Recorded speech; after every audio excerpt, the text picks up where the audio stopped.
You hear that?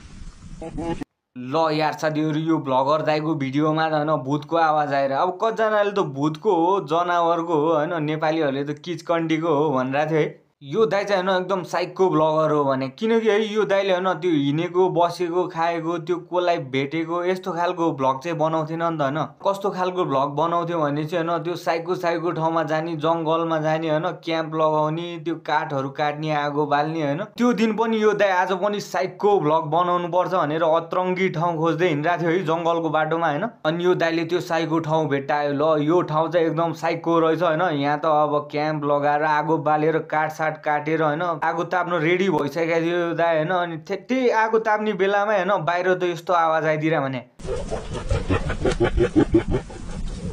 अनि यो आवाज त क्यामेरामा पनि रेकर्ड भइरा भने सबले सुनिहाल्यो हैन तर यो आवाज कसको हो कसैले थाहा नै छैन हैन क्याम्प खोलेर बाहिर गयो भने अब भूत हुन सक्छ हैन भूतले खाइदियो भने तर यो आवाज चाहिँ मलाई थाहा भइसक्यो यो कसको हो भनेर हैन यो चाहिँ हैन त्यो ग्रीन डे को आई वक अ लनली रोड भन्ने गीतको हो